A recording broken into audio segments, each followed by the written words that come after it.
అందరికీ నమస్తే, welcome to our channel. ఈరోజు నేను మీకు హై ప్రోటీన్ కలిగిన కాజు మష్రూమ్ కర్రీ ఎలా తయారు చేసుకోవాలో చూపిస్తానండి. వీడియో స్కిప్ చేయకుండా చివరి వరకు చూడండి.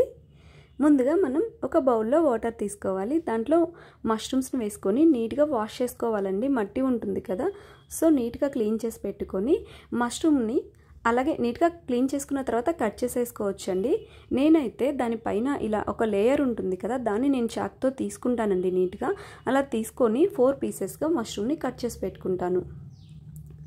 ఇది మనకి చాలా హై ప్రోటీన్ అండి. అంటే మటను చికెను మించిన టేస్ట్ దీంట్లో ఉంటుంది. సో ఇదిగో ఇలా మనం అన్ని పీసెస్ ఈక్వల్గా కట్ చేసి పెట్టుకోవాలండి. ఇలా కట్ చేసుకున్న తర్వాత స్టవ్ వెలిగించుకొని ముందుగా ఒక ప్యాన్ పెట్టుకోవాలి. ప్యాన్ కొంచెం హీట్ అవ్వాలండి. దాంట్లో మనం 1 స్పూన్ ఆయిల్ వేసుకోవాలి. 1 స్పూన్ ఆయిల్ వేసుకున్నాం కదా, ఆయిల్ కూడా కొంచెం వేడవ్వాలండి. తర్వాత మనం ముందుగా కట్ చేసి పెట్టుకున్న మష్రూమ్స్ని వేసుకొని దాన్ని ఫ్రై చేసుకోవాలండి. మంచిగా మష్రూమ్లో ఉండే వాటర్ పైకి తేలేంత వరకు ఫ్రై చేసుకొని తర్వాత మనం దాన్ని సపరేట్గా ఒక ప్లేట్లోకి తీసేసుకోవాలి. నెక్స్ట్ అదే ప్యాన్లో ఇంకో 2 స్పూన్స్ ఆయిల్ వేసుకోవాలండి. 2 స్పూన్ ఆయిల్ వేసుకోవాలి. ఇది కూడా కొంచెం వేడవ్వాలి. నెక్స్ట్ దీంట్లో మనం 1 స్పూన్ షాజీరా వేసుకోవాలండి. అలాగే ఒక చెక్క, ఒక 3-4 లవంగాలు, ఇవన్నీ కొంచెం ఫ్రై అవుతూ ఉంటాయండి. ఈలో మనం ఒక 2 పచ్చిమిర్చిని మధ్యలోకి కట్ చేసుకొని వేసుకోవాలి. వీటన్నిటిని మంచిగా ఫ్రై చేసుకోవాలండి. చూసారు కదా, చిటపటలాడుతున్నాయి. ఇవి కొంచెం ఫ్రై అయిన తర్వాత మనం ముందుగా కట్ చేసి పెట్టుకున్న ఆనియన్స్ వేసుకోవాలండి. చాలా సన్నగా చాప్ చేసుకోవాలి ఆనియన్స్ మాత్రం, ఎందుకంటే మనకి గ్రేవీలో ఆనియన్స్ పెద్దగా కనిపిస్తే బాగోదు. ఇలా ఉంటేనే మనకి చాలా టేస్టీగా రైస్లోకి, రోటీస్లోకి అన్నిట్లోకి బాగుంటుందండి ఈ కర్రీ. ఇవి ఫ్రై అవుతూ ఉంటాయండి సిమ్లో పెట్టుకొని.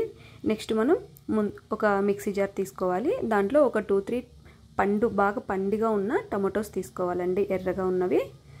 ఇవన్నీ మిక్సీ జార్లో వేసుకోవాలి. దీంతోపాటు ఒక 3 పచ్చిమిర్చి కూడా వేసుకోవాలండి, గ్రీన్ చిల్లీ, అలాగే ఒక 5-10 క్యాష్యూస్ అంటే జీడిపప్పు కూడా తీసుకోవాలి. దీంట్లోనే మన మెయిన్ ఇంగ్రీడియంట్ ఇదే కదా. సో అలాగే ఒక 5 అలాగా 3-5 లవంగాలు, అలాగే ఒక 3-5 మిరియాలు, ఇవి కూడా యాడ్ చేసుకోవాలండి. దీంతోపాటు ఒక 2 ఎండుమిర్చి తీసుకొని కట్ చేసి వేసుకున్నాను. వీటన్నిటిని ఫైన్గా పేస్ట్ చేసేసుకుందాం. మన ఆనియన్స్ ఎంతవరకు వచ్చాయో చూసుకుందామా. చూసారు కదా, ఆనియన్స్ మంచిగా గోల్డెన్ బ్రౌన్ కలర్ వరకు వచ్చేసాయి కదా. దీంట్లో ఇప్పుడు మనం ముందుగా ప్రిపేర్ చేసుకున్న పేస్ట్ ఉంది కదా, ప్యూరీ, దీన్ని వేసేసుకోవాలండి ఆనియన్స్లో. చూసారు కదా ఎంత కలర్ఫుల్గా ఉంది కదా మన ప్యూరీ, టమాటో ప్యూరీ. సో దీంట్లో వేసేసుకోవాలి. దీన్ని కలుపుకుంటూ మనకి మిక్సీ జార్లో ఆల్రెడీ పేస్ట్ మిగిలిపోయి ఉంటుంది కండి, దాంట్లో ఒక టీ గ్లాస్ వాటర్ వేసుకొని ఆ పేస్ట్ అంతా కలుపుకొని మంచిగా మనం దీంట్లో యాడ్ చేసేసుకోవాలండి ప్యాన్లో.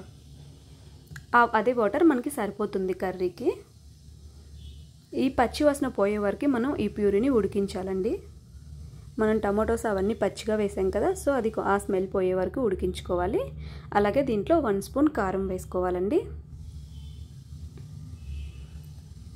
ఒక 1/2 స్పూన్ పసుపు వేసుకోవాలి. 1 స్పూన్ సాల్ట్ వేసుకోవాలి.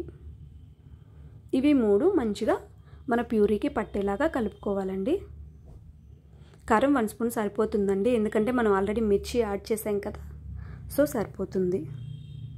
అడుగంటకుండా మంచిగా కలుపుకోవాలండి. మనకి ఆయిల్ పైకి తేలే వరకు దీన్ని మనం ఉడికించుకోవాలి. అప్పుడే మనకి గ్రేవీ పర్ఫెక్ట్గా కుక్ అయినట్టు. చూసారు కదా, ఇలా వచ్చిన తర్వాత మనం ముందుగా ఫ్రై చేసి పెట్టుకున్న మష్రూమ్స్ని వాటర్తో సహా వేసేసుకోవాలండి. దీన్ని కూడా మంచిగా కలుపుకోవాలి. గ్రేవీ అంతా మష్రూమ్స్కి పట్టేలాగా. మనం మష్రూమ్స్లో సాల్ట్ అనేది ఇంతవరకు యాడ్ చేయలేదండి, సో ఇప్పుడు ఈ గ్రేవీలోనే యాడ్ చేసాం కదా, అది అంతా దానికి పట్టాలి, ఉప్పు, కారం, సాల్ట్ అనేవన్నీ. సో మనం కలిపేసుకున్నాం కదా, సో మూత పెట్టి ఇంకొక 2-3 సెకండ్స్ ఉడికించుకుందాం. ఫైనల్గా చూసారు కదా మంచిగా తొక్కతొక్కలాడుతూ ఆయిల్ అంతా పైకి తేలింది. ఇప్పుడు మనకి మష్రూమ్ గ్రేవీ అన్నీ పర్ఫెక్ట్గా కుక్ అయినట్టండి. దీన్ని ఇంకొకసారి కలిపేసుకొని నీట్గా ఎలా పర్ఫెక్ట్గా కుక్ అయిందా లేదని ఒకసారి మంచిగా కలిపేసుకోవాలండి. దీంట్లో మనం ఇప్పుడు అల్లం వెల్లుల్లి paste, ginger garlic paste add చేసుకోవాలి 1 స్పూన్. మనం ఇందాక వేయలేదు కదండి, మనం మిక్సీ చేసుకునేటప్పుడు అల్లం ముక్క వెల్లుల్లి కానీ వేసుకుంటే ఇప్పుడు వేయాల్సిన అవసరం లేదు. మనం అప్పుడు యాడ్ చేయలేదు కాబట్టి అందుకే నేను ఇప్పుడు యాడ్ చేశాను. నెక్స్ట్ 1 స్పూన్ ధనియాల పొడి కూడా వేసుకోవాలి. అలాగే ఒక 1/2 స్పూన్ గరం మసాలా, చెక్క లవంగాల పొడి అండి, అది కూడా ఒక 1/2 స్పూన్ వేసుకోవాలి. అంతేనండి. దీన్నంతా మంచిగా మష్రూమ్కి పట్టేలాగా కలుపుకోవాలి. సో ఫైనల్గా ఇదండి లుక్ మనకి. అంతేనండి. కొత్తిమీర కొంచెం సేపు మూత పెట్టి మగ్గించుకోవాలి ఆ ధనియాల పొడి ఇవి పట్టేలాగా, గరం మసాలా.